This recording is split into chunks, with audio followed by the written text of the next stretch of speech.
Welcome to Study Loop. All right, we've got to assess the solvents that were shown here for the following molecules.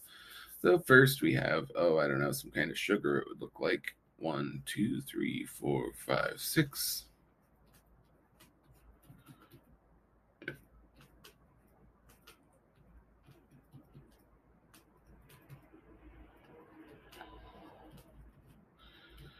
And we're asked what the better solvent is. And the first option is methanol, and the second option is THF, tetrahydrofuran.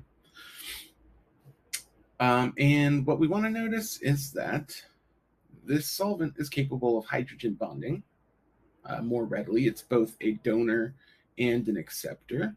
Right? It's an acceptor because it has lone pairs, and it's a donor because there are bonds between oxygen and hydrogen or nitrogen and hydrogen. Right? This is a donor and acceptor. This is also a donor and acceptor. This is just an acceptor, right? Because it has lone pairs on oxygens. So in terms of good solvents, if our molecule of interest is capable of hydrogen bonding, then we want to find a solvent that's capable of hydrogen bonding in both senses of the word, being a donor or being an acceptor. Okay, methanol is both.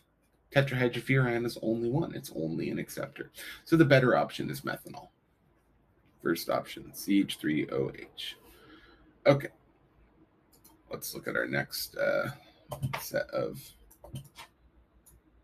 molecules and or solvents. So now we've got this sort of double amide.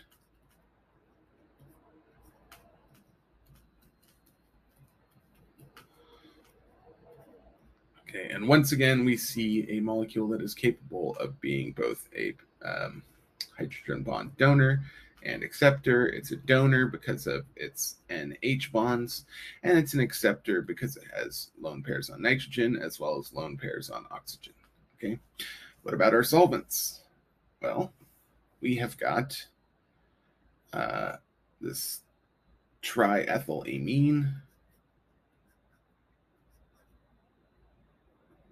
Okay, and we have got acetone. So the question is, which of these will be the better solvent? Well, I would wager that the acetone will be the better solvent. And this is because acetone is going to be more polar. More polar.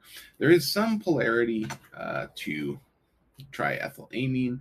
If we recall, this is actually somewhat planar, like nearly planar, with a lone pair on top. Right, so it's sort of like trigonal bipyramidal. So a lot of the electronegativity of this will be directed upwards, but it'll also be slightly canceled out by these three groups. It's not as polar as acetone. Let's say that. Okay. The other thing is that this has two lone pairs for acting as a hydrogen bond acceptor. Well, this only has one. So if I had to hazard a guess, this really isn't a very straightforward question, unlike the previous one. But I'm going to say acetone is definitely the superior solvent, and that's also just from experience in labs. Acetone is pretty much a great solvent for literally everything. TEA, triethylamine is not a super common solvent. That's for a reason. It's just not a great solvent. Okay, let's look at this next one. Okay, now we've got sodium chloride, which we know to be an ionic compound. That is sodium plus NCl minus, meaning we're looking for something that is very polar, right? And what we have is some very long chain alcohol. Let's see, 5, so 6. So this is like hexanol. 1, 2, 3, 4, 5, 6. Hexanol. And then we have methanol again. Okay, well, recall that these long carbon chains, even if they are eventually terminated in an OH, are relatively non-polar, right?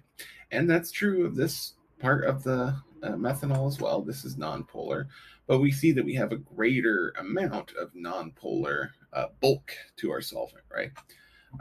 So in terms of polarity, the shorter alcohol is going to be much more polar than the longer alcohol, right?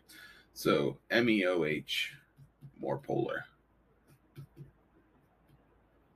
And that's the one we want, methanol.